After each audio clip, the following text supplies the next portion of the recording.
In the early 1980s, at the height of the arcade boom, when neon lights flickered and the sounds of 8-bit music and digital explosions filled smoky game halls across America, a story began to circulate about a mysterious game that seemed unlike anything else ever made, a game called Polybius. According to legend, Polybius appeared without warning in a few arcades in Portland, Oregon, around 1981. And while at first it looked like just another coin-operated machine competing for the quarters of eager kids, it soon revealed itself to be something far more sinister. The cabinet was said to be sleek, jet black, with little decoration aside from its strange glowing logo. And the game itself offered dazzling graphics for the time, surreal, hypnotic patterns that seemed to pulse and shift in ways that no other arcade title could match. But it wasn't just the visuals. Players who tried it reported strange sensations, dizziness, headaches, even memory loss, as if the machine was somehow manipulating their minds. Some accounts claim that after only a few plays, kids would become addicted, lining up restlessly for another turn, almost as if the game had found a way to hijack the brain's reward systems and turn curiosity into obsession. Even darker were the whispers of players suffering from nightmares, paranoia, even seizures. And more than a few stories linked Polybius to tragic outcomes, with claims of at least one boy who took his own life after falling under the game's spell.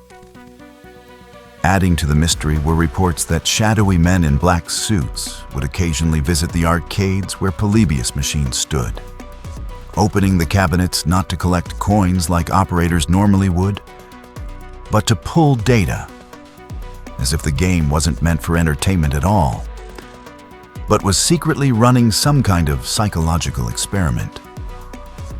These accounts suggested that Polybius wasn't just a game, it was a tool, designed by unknown agencies, maybe even the government itself, to test mind control, behavior modification, or the effects of subliminal messaging hidden in rapidly flashing graphics. Over time, the machines reportedly disappeared just as suddenly as they had arrived, vanishing without a trace, leaving only memories and rumors in their wake, fueling speculation about who built them, why they were tested in such a limited area, and why every unit was wiped from existence. What makes the Polybius story so enduring is that, unlike most arcade titles, there is no physical evidence the game ever existed. No cabinets have ever been found, no circuit boards, no authentic screenshots or source code. The earliest written mentions of the game surfaced decades later on online forums, and much of the lore seems to have spread from the early internet days of the 1990s and early 2000s, where conspiracy theories and urban legends thrived in mysterious corners of cyberspace. Some skeptics argue Polybius was nothing more than a clever hoax, a spooky story invented by gamers with a taste for creepypasta before that word even existed, while others point to more concrete inspirations, like real reports of kids in the early 80s falling ill at arcades due to epileptic seizures or simply from playing too long without breaks. In fact, one boy in Portland collapsed after a 28-hour marathon session of asteroids. And on the very same day, another player got sick while playing Tempest, a game with vector graphics that caused dizziness in some users. To those who believe, these coincidences provided the perfect seed for the Polybius myth, blending fact and fiction until no one could tell the difference. Others note that the legend also borrowed from real government experiments like MK Ultra, the CIA's secret mind control program, which tested drugs, hypnosis, and subliminal influence on unsuspecting subjects throughout the mid-20th century. With MK Ultra declassified in the 1970s, the idea that the government might sneak experimental tech into an arcade cabinet suddenly seemed less far-fetched, at least in the minds of conspiracy theorists.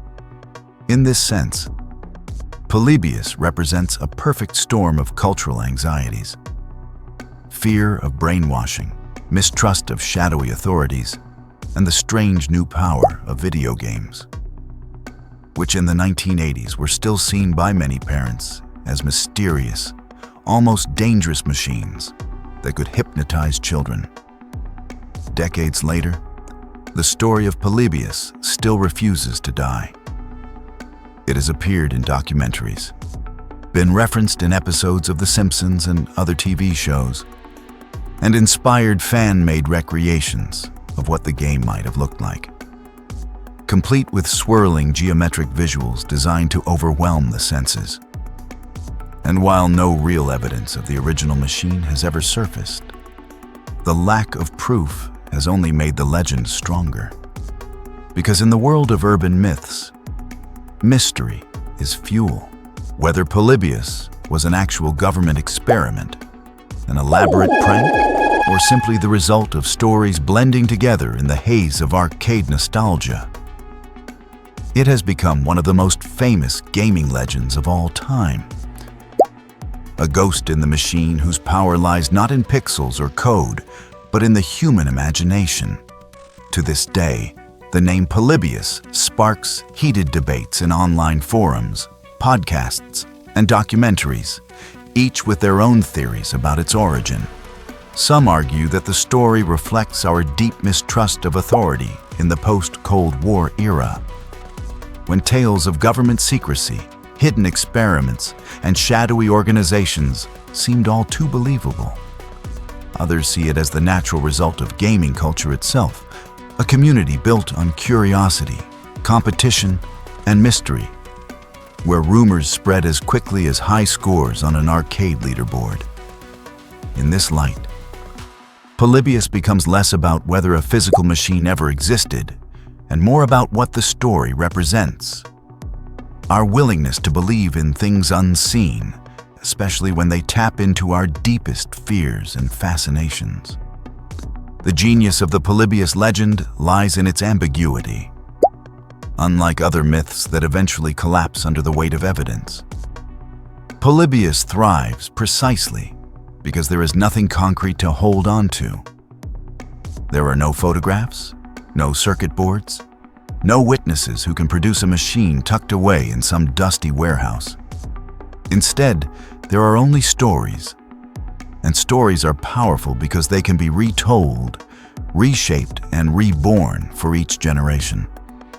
The very absence of proof keeps the legend alive, turning Polybius into a kind of digital campfire tale, whispered from one gamer to another, gaining new details with every retelling. It's the kind of myth that thrives in the modern age, where mystery is currency and the line between truth and fiction is often blurred. When we talk about Polybius today, we're not just talking about an arcade game. We're talking about the way myths are born, grow, and evolve in our collective memory. Like the stories of Bigfoot, the Loch Ness Monster, or UFOs. Polybius endures because it captures something primal in us. The need to believe that there are hidden forces at work, just out of reach, shaping our lives in ways we can't quite understand.